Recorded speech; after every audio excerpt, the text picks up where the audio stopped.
Hey, I'm Bo Era, and you're watching Miss Entertain with THEA and LINDSAY. Hey guys, I'm THEA. And I'm LINDSAY. And this is Miss Entertained. So today we have the amazing, the talented Bo Era. How you doing today? Amazing. With an introduction like that, I'm living my best life. Love it. Thank you so much for joining us today. So can you just tell us where you're from and a little bit about yourself? Okay, Chicago South Side, born and raised. I think I've been entertaining all of my life, from singing to dancing to rapping, that kind of thing, and sort of just really found my stride as a singer around my early teens. Do you feel like being from Chicago has affected your music in any way? Of course. I believe Chicago is full of so much soul and culture, and we've lost a lot of that. The era that I want to sort of represent, or be the new generation of, would be, your Sam Cooke, your Bobby Womack's era. You are also a member of the Hypnotic Brass Ensemble, right? Yes. So can you tell us how that opportunity came about? In Chicago.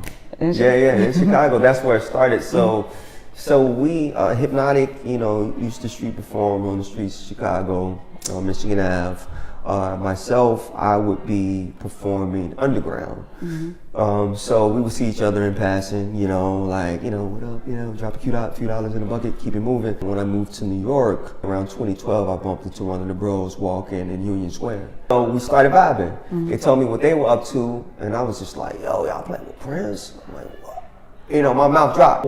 They, had an idea to try out guitar on the actual live performance side, and they made room for me. And here I am, like 5 years later, for the first and only guitarist with Hypnotic Brass Ensemble. Is there anything in your career, looking back, that maybe you would have done a little bit differently? I probably would have saved a little more money before I quit my day job.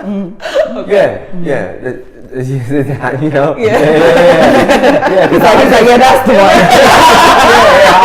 I jumped ship. You are a soul artist. Sometimes a lot of soul artists are pressured to, get some sort of pop success. Have you ever been pressured to go a different route with your music? Not really, because I've been on an independent journey since I've started, but I'm just soul, That's the beautiful thing about really staying true to myself, because that gives me a lane that's not really, that's still wide open, where people are thinking like, oh, well, that's not it, it's too old school, it's too this, too that. But you have cats like Anderson .Paak that's like bringing the heat. Yeah. That's like an MC, a soul artist. And a lot of funk in there. Yeah. There you go. Was your family always supportive of your dreams? Yes. Some more than others. Specifically speaking, I want to give a special shout out to my auntie Sonia. Hey, Aunt Sonia. Because she was number one, and I don't care about anybody feeling no kind of way. What I think I can say, Auntie Sonia, when I first started like playing my guitar and trying to figure it out, while some folks were saying, shut up all that noise. She said to me one day, she's like, I wish I had money to send you to to learn. She really saw my seriousness. And the other family, like low key, they rock with me now. You know what I'm saying? But early on, I wasn't good. I didn't sound good. I didn't play good. It wasn't pleasing to the ears. But I was passionate. Yeah, I was passionate about it. That's important, right? The passion matters. Because if you stopped, you wouldn't know who Bo Era was. Exactly. The passion is needed. That's all I had. I had a dream.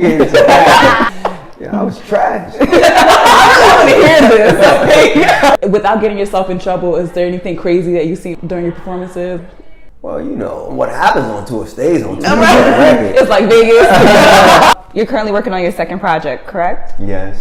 So what kind of sounds can we expect from that, or collaborations? So one of the top of the collaborations that are on the list is of course Hypnotic Brass. Secondly, there is another that I like to mention. It's also the bass player with Hypnotic Brass. His name is they call him Hash, aka Dr. Bass. There's some collaborations with him. So he's bringing like, you know, this P-funk kind of flavor. So you'll hear, you know, me doing like my straight ahead, like soulful, you know, crooner kind of stuff. And then, you know, you'll hear like some more funky, up-tempo dance grooves. You know? Yeah. Another young cat, he's out of New York as well, Staten Island. His name is Justin Sweeney. He's an ear producer. He's also performed with Hypnotic as well. All right, so we often hear stories about the struggling artists and how you know, it's difficult. But you are someone that's clearly living out your dream. You do this full time.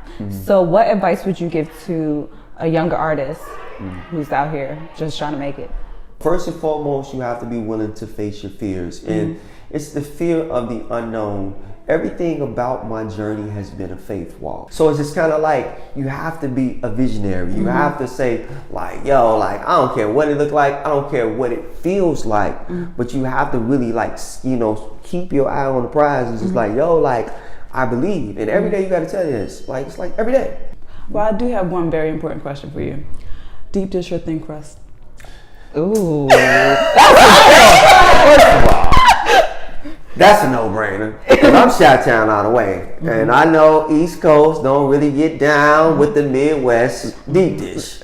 But it's deep dish all day. No. I mean, you don't mess with the Midwest, but I'm a fan of deep dish. Yeah, me. I went to, you too? Okay, because I went to Chicago and I was like every day, I'm like, can we get more? Can we get more? Came back here and people like, no, it's thin crust. And I'm like, oh, I can't. So that's a first, because everybody that I've recommended the deep dish to, they was like, it's just too much. It's just too much. Duh. Like, it ain't nothing like a piece of pie. Okay, I was just wondering if they turned you when you came here. Or no. He said no, they can't.